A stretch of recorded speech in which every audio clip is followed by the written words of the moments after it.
Assalamualaikum warahmatullahi ta'ala wabarakatuh. Maayong hapon. Good afternoon to everyone, all the participants. Thank you very much to the organizer sa pag-invite ko, Ma'am Marilu Ampuan. And congratulations for the very successful event. Also to the members of the Diplomatic Corps and my fellow public servants, the government, and all champions of halal industry. Good afternoon po sa lahat. Just slight lang po, correction. Kasi I was actually invited not to give a message of support, but rather to provide a very brief presentation on strengthening the role of MSMEs in the halal value chain, especially through the lens of the agricultural sector. I was listening earlier to the presentation of Director Marites Magindra, and I was very happy, I was delighted na the BARM government is actually doing good. Makikita dun sa presentation na talagang booming yung economy ng BARM because during my university days and the Ateneo de Davao University, as part of the academic wing, talagang sobra yung pag-promote namin ng BOL before siya ma-sign during it was 2018. We went as far as Japan, Australia, Indonesia to really promote the BOL. Kaya I'm very happy na talagang maganda yung takbo ng BARM government. So as I have said, I was requested to and delighted to present to you a topic of great significance, the strengthening the role of micro, small, and medium enterprises in the halal value chain. But before that, I would just like to briefly introduce our office. So, I'm Amar Yasir Baragir. So, currently, I'm the National Head of the Halal Food Industry Development Program under the Department of Agriculture. So, the strength of the halal program of the Department of Agriculture is that as part of the legacy of the former President Duterte, the program of the halal program of the Department of Agriculture was raised as one of its banner program. Ibig sabihin, ito yung programs na buo yung support ng government. Hindi lang siya yung program na tatakbo ng few years and then matatapos. So, banner programs of the Department of Agriculture like the National Corn Program, National Rice Program, and National Livestock Program. At ito yung priority programs na binibigyan talaga ng importansya ng departamento. So, the Halal Food Industry Development Program is part of the banner programs of the Department of Agriculture. So, the strength of the DA's Halal Program is that in all regions of the country, talagang from Region 1 to Region 13, meron kaming offices. So, the projects that we are implementing talaga nakakascade into all regions. And apart from that, we are also the official representative of the national government to the ASEAN General Group on Halal Food. So, we are tasked to be the official representative of the country to that particular group. So just recently, in October lang, actually we were blessed to be the host of the ASEAN working group on halal food. So hinost namin yung ibang ASEAN member states and we were successful to craft the final draft of the ASEAN General Guidelines on Halal Food. So hopefully, yung general guidelines na yun will serve as a standard na parang unified standard siya ng na lahat ng ASEAN member states kasi yun yung isang dilemma sa halal industry. For example, if you are na-raise kanina ng ating iba't ibang MSMEs na nagtanong kanina ng kanilang question, na merong mga MSME, for example, na certified ditong certain certifying body, tapos nakakapag-export sila in this country, and then pag mag-export na sila sa other countries, biglang hindi natanggap yung kanilang produkto. Why? Because different states have different standards. For example, there's a country na yung kanilang standard for slaughtering is they accept total non-stunning. Tapos meron namang mga country na yung kanilang standard, merong certain level of stunning na pinipermit.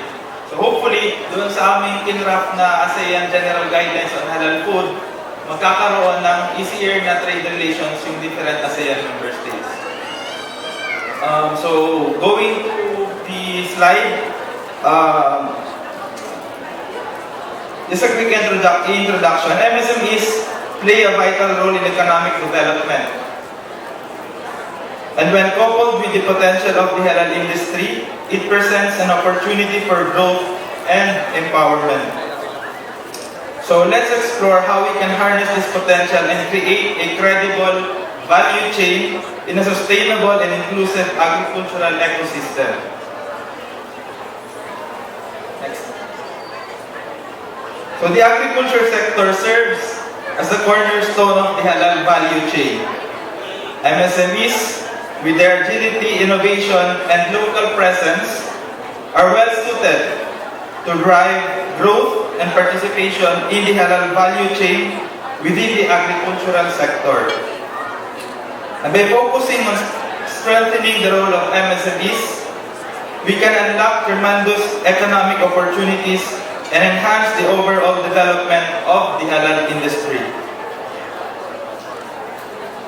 So if you look at the slides,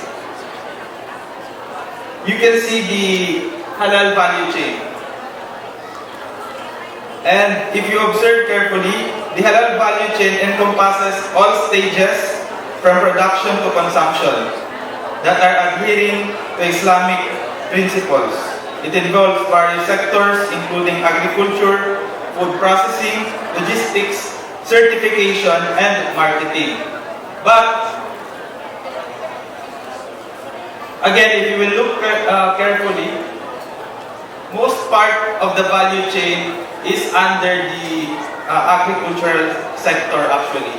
So starting from farm input to farm to processing, up to the logistics to some extent.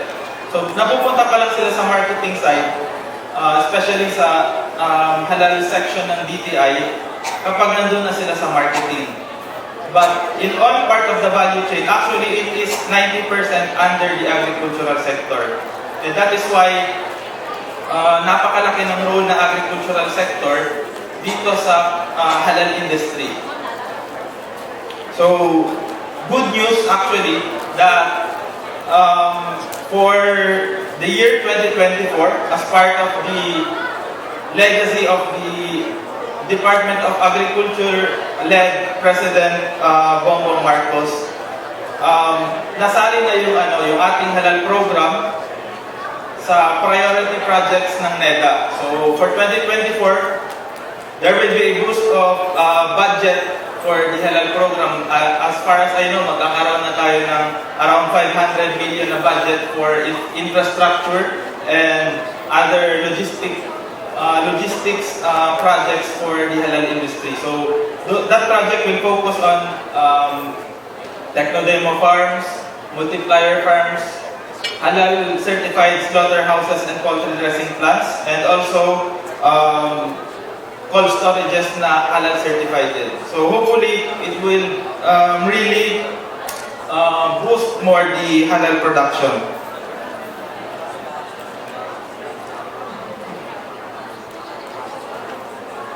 Next slide. So here are some of the challenges faced by MSMEs in the agricultural sector. First is the limited access to capital and financial resources. So So alam natin na medyo costly para sa ating MSMEs yung pag-engage sa halal industry. Umpisa pa lang sa certification, talagang napapaaral yung ating MSMEs.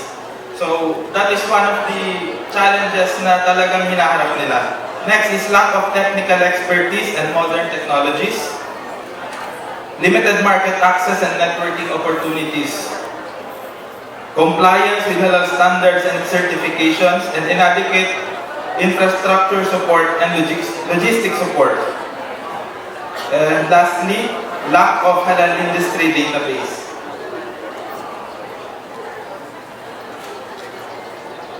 Next.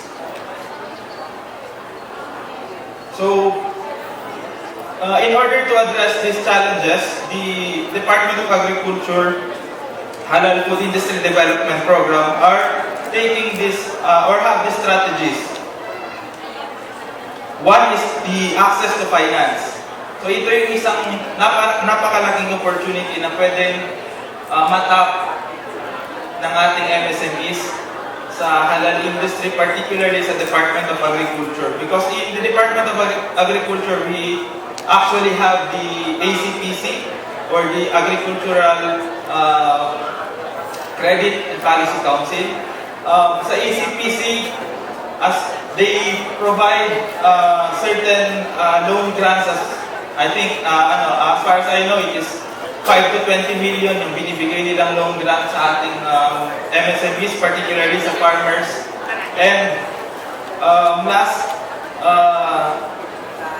October, nagkaroon kami ng together with the University of the Philippines and the ACPC, we were able to finally draft a loan program or credit program that is Sharia compliant and Islamic finance compliant na pwede nang mapakinabangan ng ating players sa halal industry.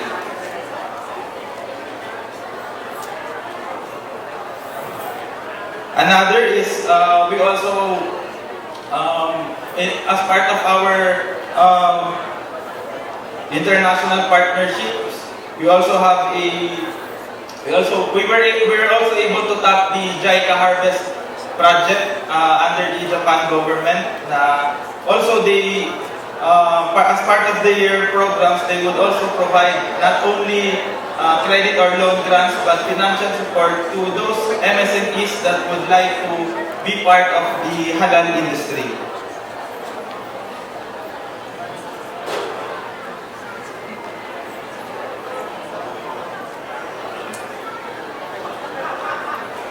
The next is the capacity building and technical assistance. So as part of the services provided by the Department of Agriculture Halal Program, because one of our implementing units is the Agricultural Training Institute. So yung ating ATI ng Department of Agriculture, naging partner na rin sila ng Halal Program, and they provide several trainings for halal industry. So starting sa farm input, just a month ago I was in La Union as a resource person na we conducted a halal feed formulation training because nakita namin na that is one of really